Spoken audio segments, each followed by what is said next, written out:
dia a todos.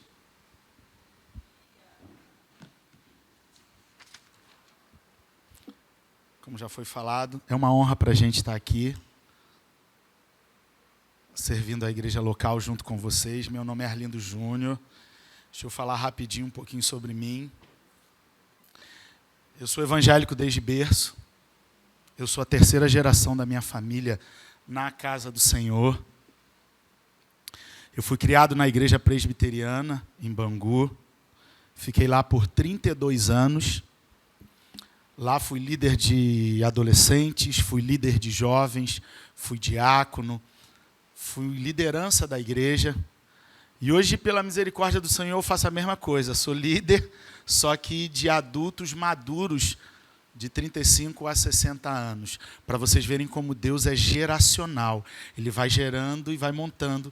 E vai dando para nós momentos diferentes na nossa vida, para que a gente possa viver juntos no mesmo propósito.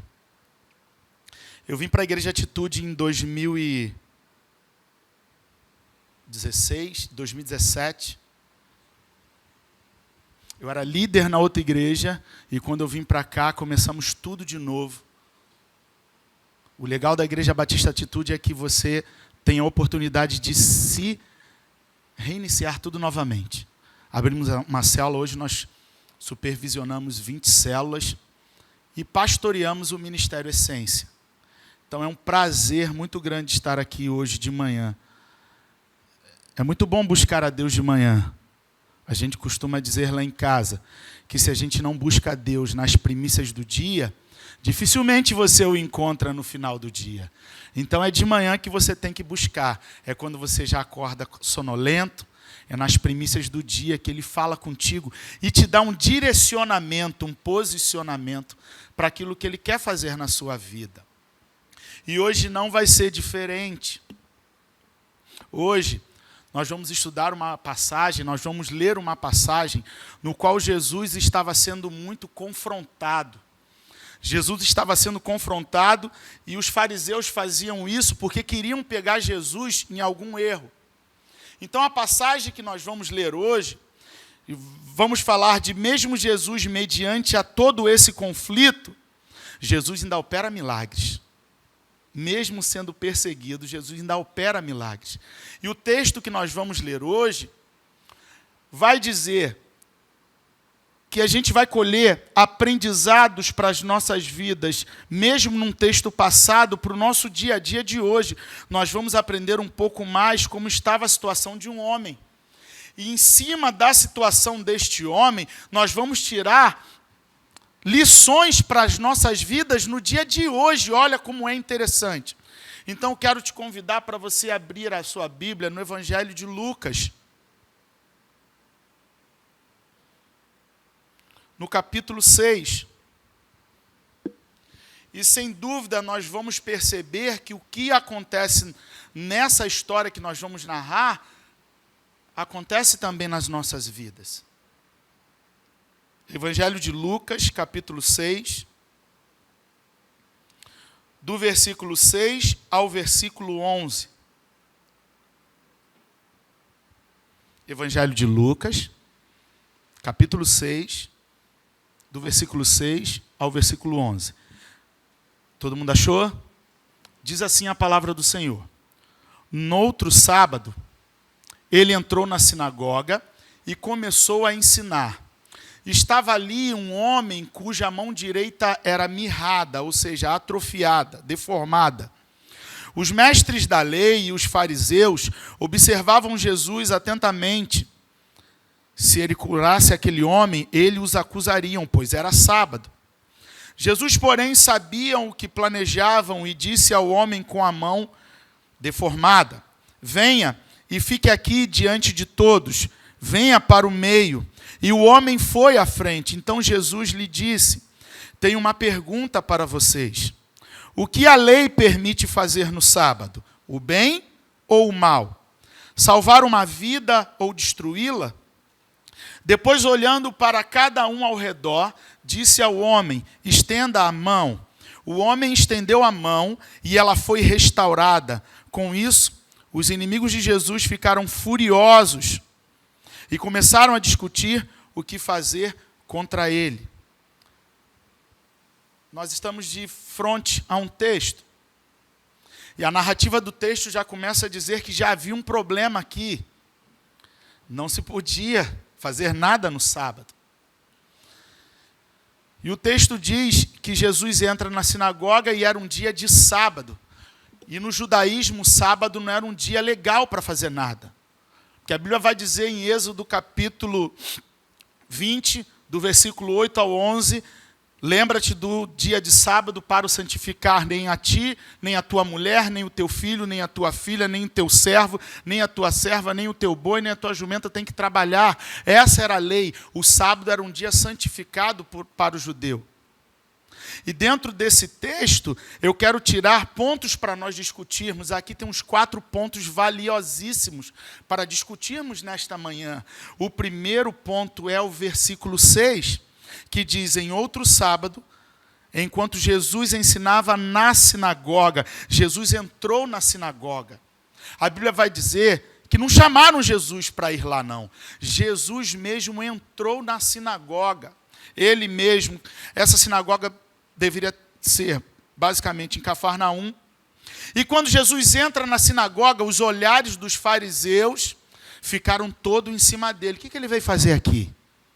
E a Bíblia vai dizer que ele começou a entrar lá para ensinar.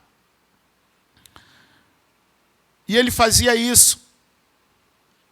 Mas ao entrar lá, Jesus vê um homem com a mão, a Bíblia diz que era a mão direita, com a mão direita atrofiada.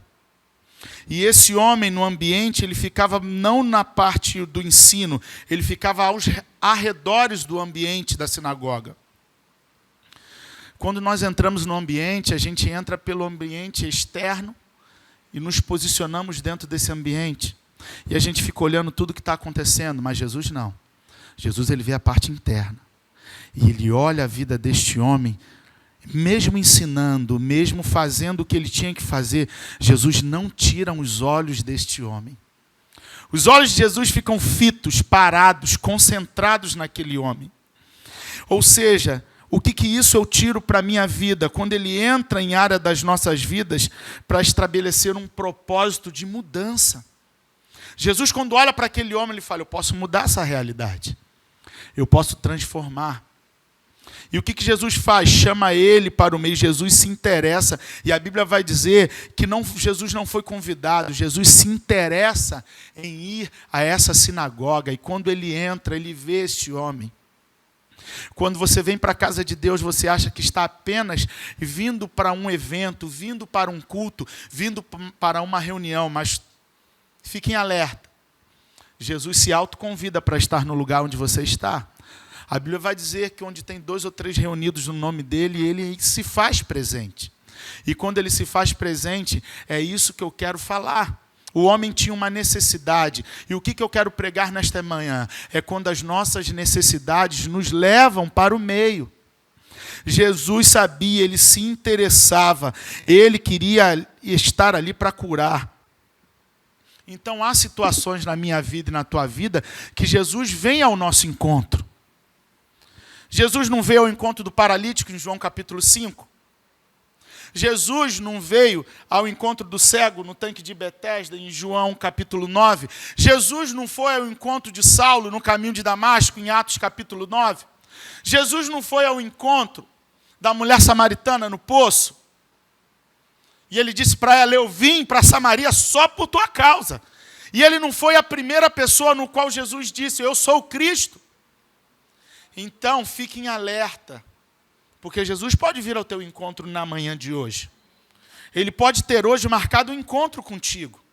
Ele pode hoje, eu estou indo para uma reunião, eu estou indo fazer a comemoração dos aniversariantes do mês. Mas no meio disso tudo, Jesus se encontra contigo. Ele vem ao teu encontro. E o versículo 6 diz que ele foi à sinagoga. Não convidaram ele para ir. Ele mesmo: eu vou. Porque tem um propósito de estar ali. Alguma coisa eu quero fazer neste lugar. E é assim na nossa vida também. Tem propósito ou não tem? Hoje é o dia do propósito. Por que não hoje? tem que ser hoje. Por que não hoje? Necessariamente, obrigatoriamente, pode ser hoje o dia do propósito. Pode ser hoje o dia da mudança. Eles não queriam que Jesus fizesse nada no sábado, mas o Senhor diz, eu sou o Senhor do sábado também. Porque para o judaísmo, o mais importante era trabalhar 6 dias e no 7º dia descansar, que era o dia de sábado, não fazer nada. E eles não queriam nem saber se ali entrou uma pessoa doente, uma pessoa que estava necessitando de uma cura, de algum acalanto, porque aquele cara estava passando uma necessidade. Eu vou te dizer muito mais, ele vivia no meio, ele estava no meio onde ele era colocado de lado. Pessoas com defeito no judaísmo são colocadas de lado, eles não aceitavam, não poderiam conviver, não poderiam estar no meio, tinham que ficar sempre de lado, sempre postos ao lado. Mas para Jesus não.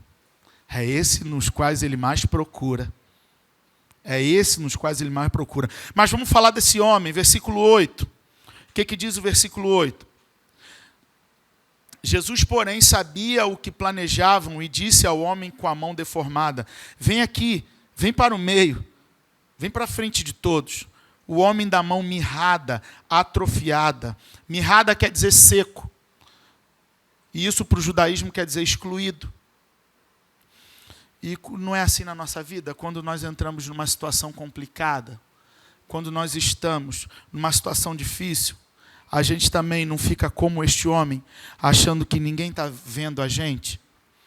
A Bíblia vai dizer que era só a mão, não era o corpo todo. Ou seja, há áreas nas nossas vidas que nós estamos fluindo. Mas há uma pequena área na nossa vida que é mirrada, atrofiada. Mas Jesus quer entrar nessa área também.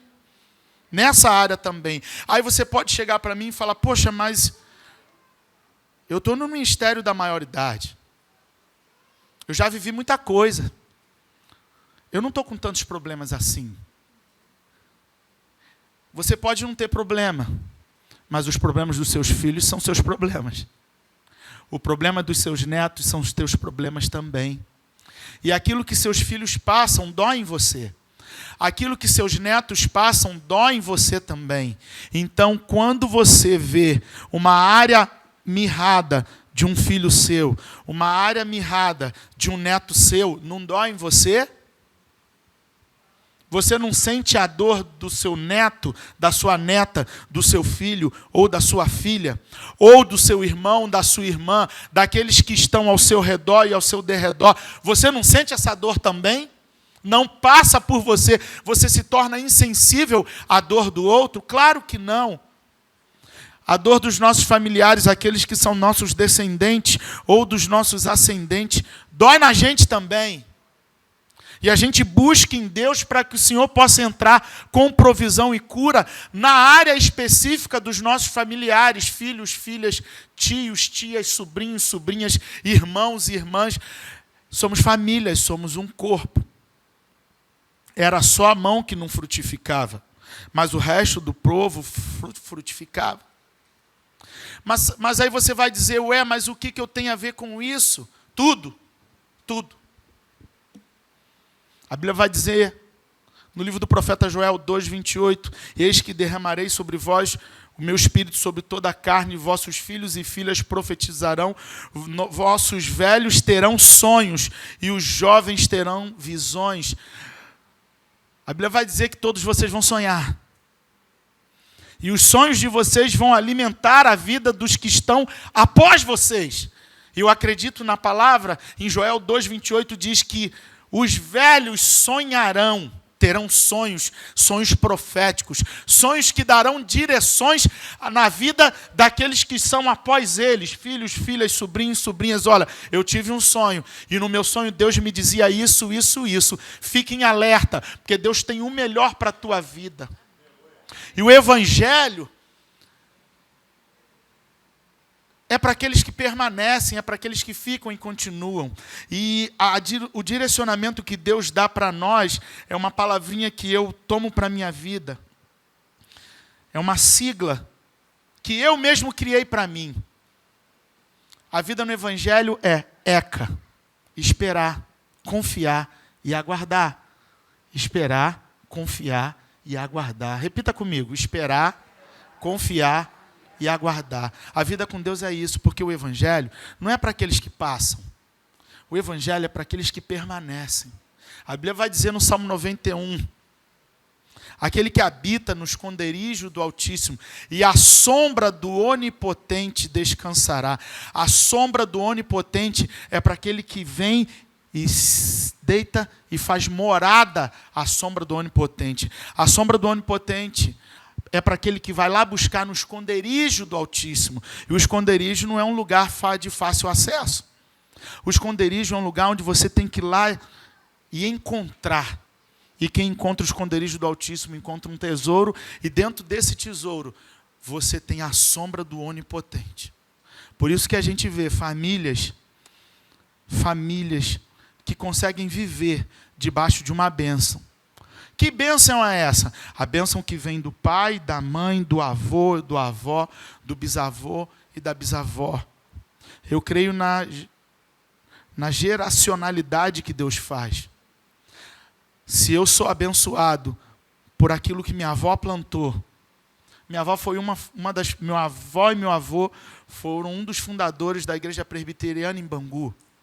Eu fui criado lá, minha avó criou seus 9 filhos lá, minha mãe me criou. Hoje eu não moro mais naquele ambiente geográfico, eu moro para cá. E Deus me plantou aqui, mas meus sobrinhos, meu filho, todos estão na casa do Senhor. Porque é geracional. Quando você lê e você coloca no seu coração, eu e minha casa serviremos ao Senhor, isso é profético. E quando você começa a sonhar com isso, se torna realidade na tua vida. Se torna palpável na sua vida. O Evangelho ele é assim. Ele transforma do nada em tudo. Agora deixa eu tirar uma terceira lição nisso. Vamos para a pergunta dos fariseus. Versículo 9. O versículo 9 diz assim. Tem uma pergunta. Então Jesus lhes disse: tenho uma pergunta para vocês. O que a lei permite fazer no sábado? O bem ou o mal? Salvar uma vida ou destruí-la? Há um pouco de ideia e retórica aqui. O livro de Lucas e o livro de Marcos dizem que é Jesus que faz a pergunta, mas no livro de Mateus é os fariseus que fazem a pergunta. Em Mateus, os fariseus fazem essa pergunta para Jesus. Essa história é contada em Mateus, Marcos e Lucas. Em Lucas e Mateus, em Marcos e Lucas, Jesus faz a pergunta. Mas no livro de Mateus, os fariseus fazem essa pergunta. Mas no livro de Lucas, Jesus responde como se fosse uma retórica, como se ele mesmo perguntasse e ele mesmo respondesse. Jesus fala, então Jesus lhes disse, tenho uma pergunta para vocês. O que a lei permite fazer no sábado? O bem ou o mal? Salvar uma vida ou deixar que uma vida se perca, se destrua? Ou seja, os fariseus estavam mais preocupados com o sábado do que com o bem, com a dádiva, com o milagre. Jesus estava preocupado em operar o milagre naquele lugar. Mas os fariseus estavam preocupados com o seu derredor. Vai fazer um milagre no sábado? Quem é ele? Para descumprir uma ordem lá em Êxodo capítulo 20. E Jesus estava preocupado. A maldade do coração dos fariseus não deixavam eles enxergar o bem que Jesus queria fazer na vida deste homem. Ou seja, e o que eu aprendo com isso? Que eu e você não podemos ser pedra de tropeço naquilo que Jesus quer fazer. Não podemos ser pedras de tropeço na vida das pessoas, porque nós não sabemos nem o dia, nem a hora no qual Jesus vai querer operar um milagre, uma cura. Não só uma cura física, mas uma cura dentro do coração, uma cura na mente, uma cura na alma, uma dor que não cessa, uma tristeza que não se dissipa, uma mágoa que não se dilui, e pode ser num culto como este aqui, que Jesus vem e se encontra. Então, se alguém chega para você, não vai no culto não, está de manhã, vai acordar cedo, vai lá para quê? Não seja uma pedra de tropeço na vida de ninguém. Eu já estive em festas, churrascos, aonde quando o negócio estava bom, uma pessoa fala, não, eu tenho que ir embora que eu tenho um culto. Que isso? Não vai para o culto para quê? Não seja pedra de tropeço na vida de ninguém. Eu já saí de eventos maravilhosos e quando o negócio estava bom, a comida estava boa, a festa estava boa, o negócio estava alegre, eu tive que ir embora, porque o meu compromisso é com Ele. A Bíblia vai dizer, buscai primeiro o reino de Deus e a sua justiça para que todas as outras coisas possam ser acrescentadas na tua vida. E quando o negócio está bom, não deixe ninguém te atrapalhar. E não seja você pedra de tropeço na vida de ninguém. Se a pessoa quer ir, deixe ela ir. Se ela quer ir para a casa de Deus, deixe ela ir. Se você tiver de carro, até leve-a. Vai lá. Pega a tua bênção. Ora por você e ora por mim também.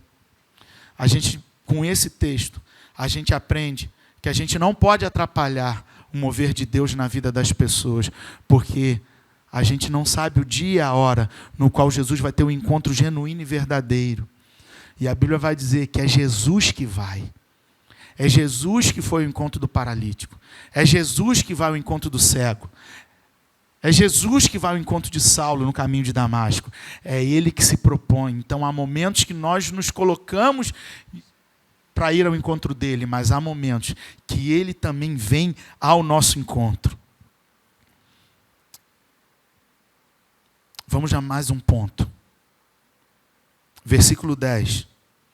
Estende a mão e cura. Depois, olhando para cada um ao redor, disse ao homem, estende a mão. O homem estendeu a mão e ela foi restaurada. Com isso, os inimigos de Jesus ficaram furiosos e começaram a discutir o que fazer contra ele. Jesus chama o homem para o meio e, sem olhar a situação, sem medo do julgamento das pessoas, sem medo daquilo que os fariseus podiam fazer contra ele, Jesus chama o homem para o meio. Jesus não vê mais nada. Jesus só olha para ele e fala, estende a tua mão. E o homem estende a mão, e a Bíblia vai dizer que na hora, aquela mão que estava mirrada, seca, atrofiada, ela se coloca de forma curada, plena e perfeita. Quantas vezes Deus não tem feito isso nas nossas vidas? Quantas áreas mirradas, atrofiadas nas nossas vidas nós temos? A gente é bom em muita coisa, mas tem sempre uma área na nossa vida no qual a gente não é bom, no qual a gente não consegue fluir, usando a palavra certa. Há áreas específicas nas nossas vidas que a gente não consegue fluir, que a gente não consegue crescer. Tem áreas nas nossas vidas que nós somos gigantes, mas há áreas nas nossas vidas que nós somos menores do que uma criança. Isso pode ser uma área de relacionamento, isso pode ser uma área específica, profissional, sentimental, de relacionamento interpessoal, pode ser uma área de amizade, pode ser uma área específica, eu não consigo perdoar. Em relação a perdão, eu sou muito pequeno. Em relação à amizade, eu não consigo me doar mais, eu sou pequeno. Eu não sei ser amável, só sei ser seco. Então você sabe qual é a área da sua vida que você nunca fluiu. Passaram-se 10 anos, 20 anos, 30 anos, 40 anos. E uma área específica da tua vida você nunca venceu. Você sempre foi mirrado, atrofiado. E isso sempre te magoou. Porque você queria crescer nessa área. Mas também houve áreas nas nossas vidas no quais nós fomos mirrados. E Deus operou graça, misericórdia e nos transformou. Quantas vezes isso já aconteceu nas nossas vidas, no nosso caminhar de toda a nossa trajetória, de toda a nossa estrada da vida. Deus já me curou. Deus já transformou, Deus já tirou mágoa do meu coração. Deus já me fez me reconciliar com pessoas que me machucaram, me traíram. Pessoas que eu amei com amizades, Deus trouxe tudo de volta e apagou e jogou no mar do esquecimento, a dor e a tristeza que eu tinha em relação àquele sentimento naquela pessoa. Na tua vida não é assim? Claro que é. Você não é diferente de mim. Isso é cura. Isso é cura. Muitas áreas das nossas vidas Deus já curou. Muitas áreas mirradas Deus já transformou. E o que a gente precisa fazer em relação a isso? Profetizar.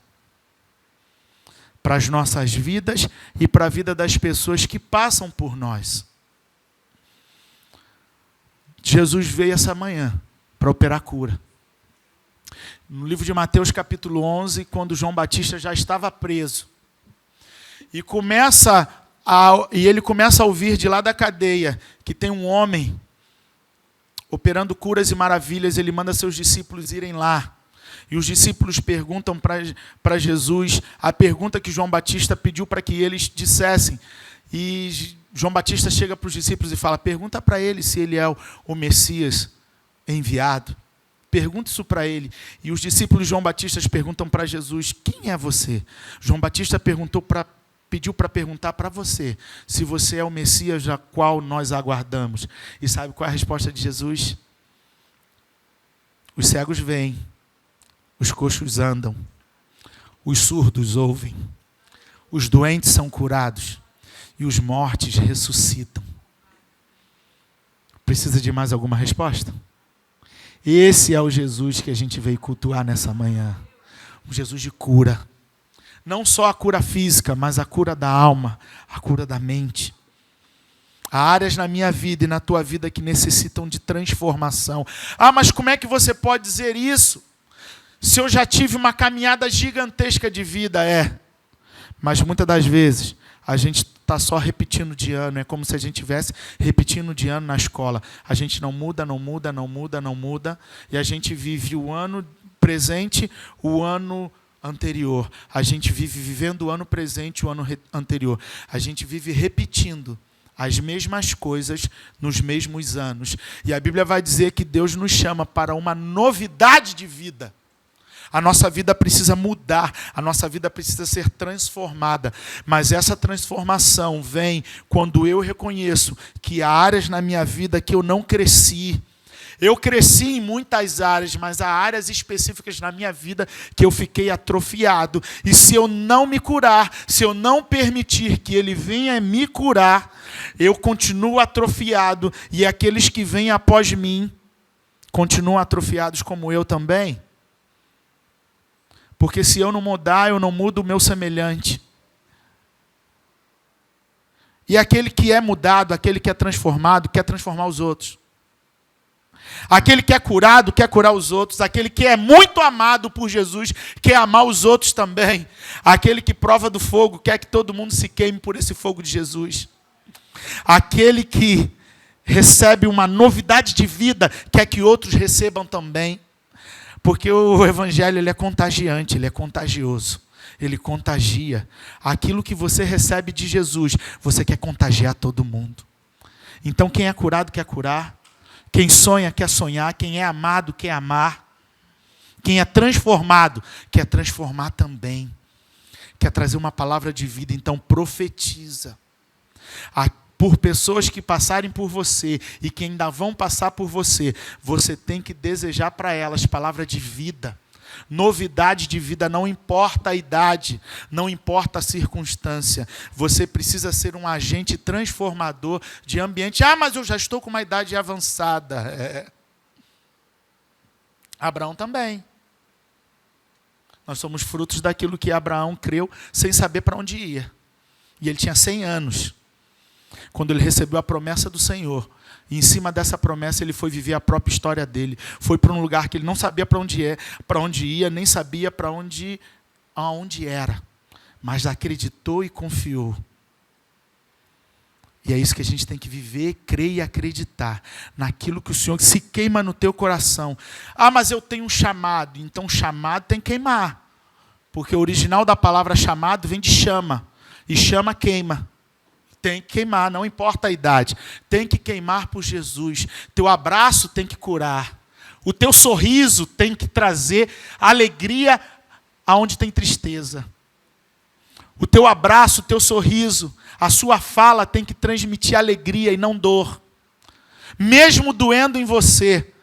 Porque o que Jesus quer saber não o que fizeram com você, mas sim qual é a resposta que você dá ao que fizeram com você. Por isso que a gente não aceita murmuração. A gente tem que ter sempre uma palavra de ânimo, mesmo tudo dando errado. Tudo dando errado. Eu sempre tenho que trazer alegria. E crer que ainda há tempo e dias para sonhar. Há sonhos para você nessa manhã.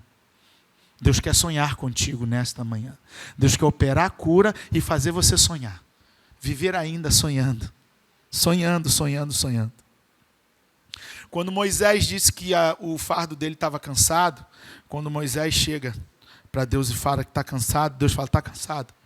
Estou. Então vou trazer dezenas de anciãos para te ajudar nessa obra. Quando você lê o texto, você vai, ué, mas se ele está cansado e é novo, Deus vai mandar anciãos para ajudar Moisés numa grande obra, e Deus manda anciãos firmes no propósito, com uma longa estrada de experiências com Deus. E é isso que sustenta Moisés, para ele continuar a obra que Deus queria que ele fizesse. Anciãos quer dizer aquele que continuou, trazendo vida, experiência, vontade, ânimo. E com isso a gente aprende que as experiências da vida são para nos dar sustento para os jovens. O jovem só é o que ele é se ele tem um ancião que acredita nele. Quem mais acredita? O avô, a avó é o que mais acredita, mais do que o próprio pai e a mãe. E na minha família sempre foi assim. Meu pai sempre acreditou, minha avó sempre acreditou na gente, minha mãe e meu pai sempre acreditaram. E investe nas nossas vidas. Até hoje. Eu lembro que quando meu sobrinho, filho da minha irmã, passava em concurso, eu dava dinheiro para o meu pai ir lá levar meu sobrinho para fazer as provas, os exames físicos, os testes físicos. O avô, ele é sempre o que acredita mais do que o próprio pai e o tio. Meu pai ia, e de lá meu pai ligava. Eu lembro que nessa época não tinha nem celular, meu pai ligava do orelhão. Ligava, pegava o telefone, ligava, ó, ele passou de natação, ele passou. Ou seja, o avô é aquele que acredita. E ser avô deve ser uma experiência muito top, porque você vive umas décadas com filhos e filhas, e depois você já com uma certa idade, Deus é geracional, Deus volta de novo na geração dos netos, e você vive de novo o que você viveu com os filhos, só que com os netos e com mais experiência, com mais propriedade para fazer e acontecer. Quando você é pai, você vive como marinheiro de primeira viagem, mas quando você é avô, bisavô, você vive as mesmas experiências, com mais vontade, com mais esperteza, com mais inteligência, com mais dedicação. Então, quando eu vejo minha irmã, que é avó, indo para a praia, levar o netinho dela e brincar, eu vejo de novo tudo que ela viveu com meu sobrinho. E deve ser lindo demais viver 2 vezes a mesma vida.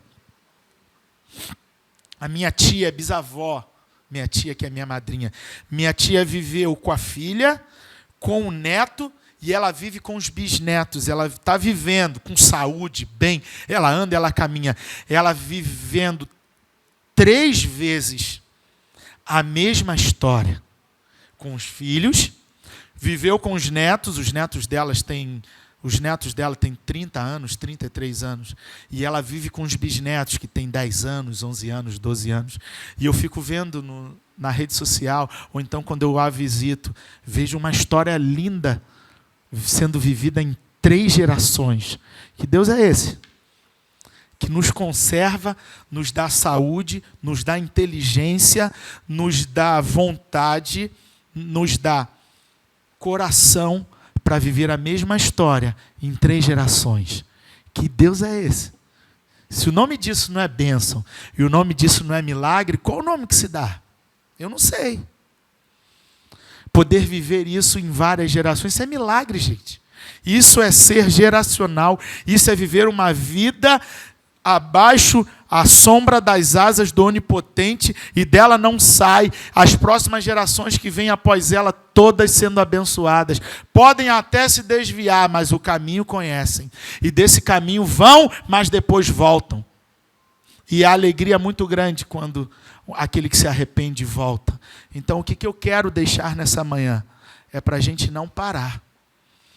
É para a gente refletir nessa palavra quais são as áreas das nossas vidas que precisam de uma cura hoje.